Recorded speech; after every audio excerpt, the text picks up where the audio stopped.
Hay una imagen que creo que define Extremadura casi por completo. Mm, Es la silueta de un buitre negro, que es enorme, planeando, ¿sabes?, sin esfuerzo sobre un peñón. sí, la conozco bien. Y debajo, el sol del atardecer tiñendo el cielo, las dehesas, de ese color dorado tan intenso. Esa imagen es Monfragüe. Totalmente. Hoy vamos a analizar a fondo los materiales que tenemos para entender qué hace que este rincón de Cáceres sea, bueno, uno de los santuarios de vida salvaje más importantes de toda Europa. Casi del mundo, en algunos aspectos. La misión de hoy es descubrir por qué este parque, que describen como el corazón salvaje de Extremadura, no es solo un destino, sino casi una leyenda para fotógrafos, para naturalistas, para muchísima gente. Es que esa imagen que describes es muy potente, porque es real, pero a la vez es muy frágil. Frágil. Sí, lo fascinante de Monfragüe, y eso se ve en los documentos, es que no es un paraíso que ha estado ahí, intacto, desde siempre. Es un superviviente. Ah, mira. Su propio nombre, que podría venir del latín Mons Fragorum, Monte denso y quebrado o algo así, ¿no? exacto, Monte Denso, ya te habla de un lugar indómito. Pero lo que no te cuenta el nombre es que ese lugar estuvo a punto de desaparecer. No me digas. Sí, amenazado por proyectos industriales en los años 70. Así que cada buitre que vemos planear hoy es, en cierto modo, el símbolo de una batalla ganada. O sea que no estamos hablando de un simple paisaje de postal. Para nada. Hablamos de una historia de resistencia. Eso lo cambia todo. Completamente. Vale, pues vamos a situarnos. El parque está en Cáceres, son unas 18.000 hectáreas por las que pasan dos ríos que son clave, el Tajo y el Tietar. Pero lo que me llama la atención, y más con esa idea de supervivencia, es la cantidad de títulos que tiene. Parque Natural, luego Parque Nacional, Reserva de la Biosfera de la UNESCO. Red Natura 2000. Eso. Y a primera vista, uno podría pensar que es un poco, no sé, redundante, no se solapan o cada uno aporta una capa de protección distinta. Es una pregunta muy pertinente porque no son nada redundantes. Cada título es como una armadura diferente y complementaria. Ajá. Ser parque natural en el 79 fue el primer paso, la primera gran victoria de los conservacionistas de la época.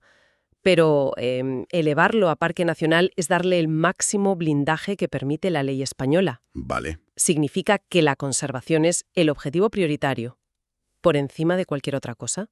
Claro. Y luego llega la UNESCO y lo declara Reserva de la Biosfera. Y esto es clave, porque no solo protege el corazón del parque, sino que busca un equilibrio con el desarrollo sostenible de los pueblos de alrededor.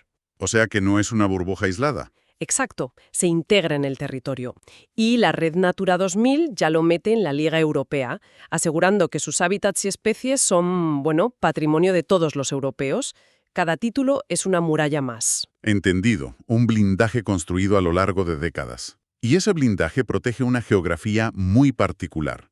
En los textos se mencionan constantemente los farallones rocosos. Sí. Entiendo que son clave para las aves, pero ¿hasta qué punto definen todo el ecosistema?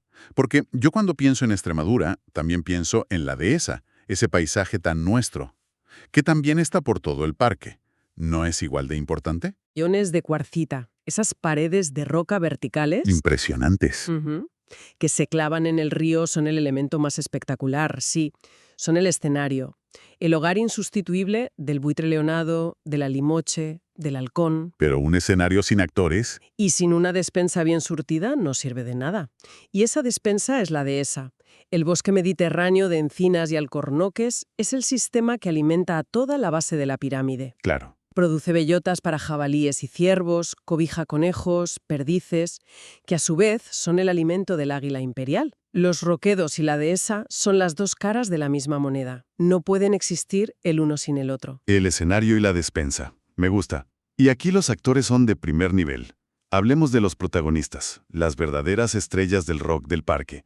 El primero, el buitre negro. El emblema. El dato que se aporta es que es sobrecogedor. Monfragüe alberga la mayor colonia reproductora del mundo.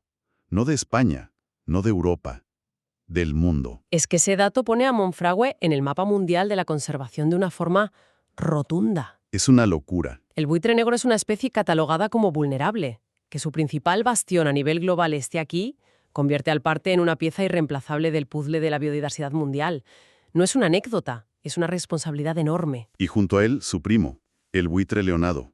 La imagen que se me queda grabada al leer es la de grupos enormes surcando los cielos. Uf, sí. Te transporta allí. Tiene que ser una visión casi prehistórica, ver decenas de esas aves gigantescas planeando juntas.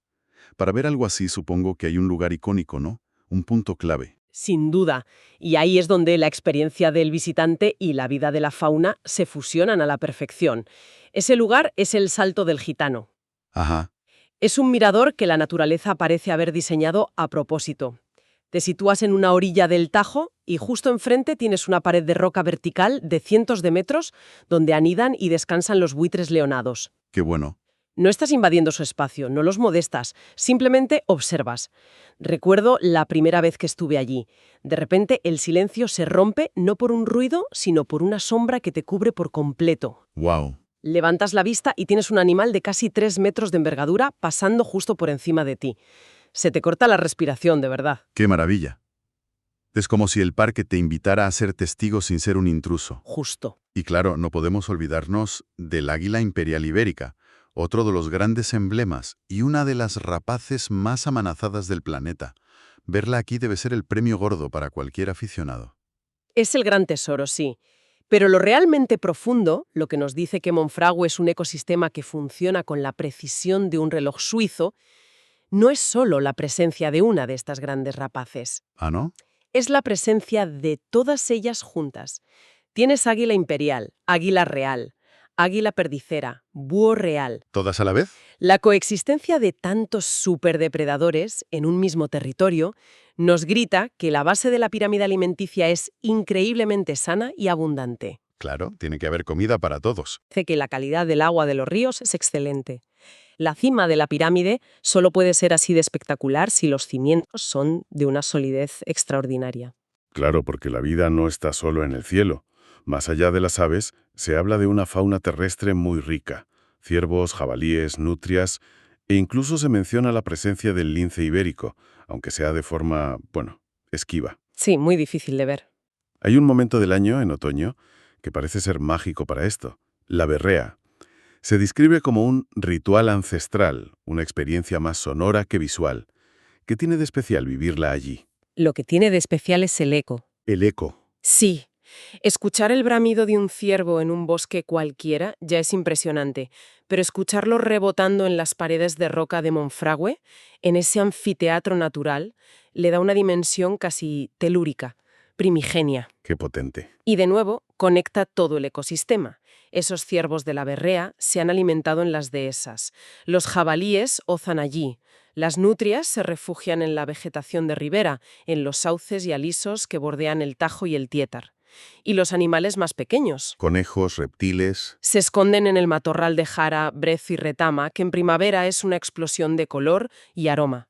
Cada paisaje, cada tipo de vegetación es una pieza de un puzzle que permite que más de 280 especies de vertebrados llamen a este lugar su hogar. 280. Es una densidad de biodiversidad brutal. Vale, todo esto suena increíble, pero llevémoslo a la práctica. Si alguien decide ir, además del Salto del Gitano, ¿qué otros puntos son imprescindibles? Se habla de una especie de ruta road trip perfecta. ¿Es de verdad tan accesible? Lo es, y esa es una de sus grandes ventajas. Democratiza el acceso a la naturaleza salvaje. Puedes llegar en coche a miradores clave, como el del Castillo de Monfragüe, que es de origen medieval. Desde allí tienes una vista de 360 grados del Parte y es fácil ver buitres negros planeando a tu altura. Qué bien. O puedes hacer rutas de senderismo sencillas para toda la familia, como la de la Tajadilla. Esto permite que personas de todas las edades y condiciones físicas puedan tener una experiencia profunda. No hace falta ser un montañista experto para sentir la esencia de Monfragüe. Pero me imagino que también habrá opciones para quien busque una inmersión más a fondo, ¿no? Para quien quiera perderse un poco más. Por supuesto. Hay rutas más largas, como la que sube al puerto del Cañuelo, que te adentran en zonas más boscosas, más solitarias. Y luego está la otra gran experiencia, que empieza cuando el sol se pone. La noche. La noche. Se menciona la astrofotografía y no es un detalle menor. La falta de contaminación lumínica en esa zona de Extremadura es un recurso natural tan valioso y escaso como un águila imperial. Ya. Contemplar la Vía Láctea sobre la silueta del castillo, con el único sonido de los búhos reales de fondo, es conectar con un tipo de espectáculo que como especie estamos perdiendo en las ciudades. El show en Monfragüe no termina nunca, solo cambia de protagonistas. Y esto nos lleva a cómo se vive y se comparte el parque en el siglo XXI. Hoy una experiencia así no se queda en la memoria de quien la vive. Se comparte al instante. Sí. Se habla de fotos que parecen de documental y de una conexión con la fauna que la gente sube a redes con hashtags como @Monfragüe o @birding. Esto me genera una duda. ¿Las redes son una herramienta de concienciación o un riesgo que puede llevar a la masificación y a banalizar la experiencia? Es la gran pregunta para todos los espacios naturales hoy en día. Y es una espada de doble filo, claramente. Ajá. Por un lado, una buena foto de un águila imperial en Instagram, compartida por un visitante, puede tener un alcance e impacto que muchas campañas de sensibilización no logran. Cada visitante con un móvil se convierte en un potencial embajador del parque. Despierta la curiosidad. Exacto. Despierta el aprecio en gente que quizás nunca se había planteado visitar un lugar así. Crea una comunidad digital. Pero por otro lado está el riesgo, ¿no? El de buscar la foto perfecta y olvidarse del respeto al entorno, o crear aglomeraciones en los puntos más icónicos. Exacto, ese es el peligro. Sin embargo, en Monfragüe se da un fenómeno que ayuda a canalizar esa pasión de una forma muy constructiva. La FIO, la Feria Internacional de Ornitología. Ah, es verdad. Es el evento más importante de su tipo en el sur de Europa y se celebra allí mismo. No es solo un encuentro de frikis de los pájaros, que también es un motor económico para la región, basado en el respeto por la naturaleza. Qué interesante. Reúne a profesionales, marcas de óptica, agencias de viajes de naturaleza, miles de aficionados. Demuestra que la conservación no solo es necesaria, sino que puede ser rentable y generar una economía local sostenible.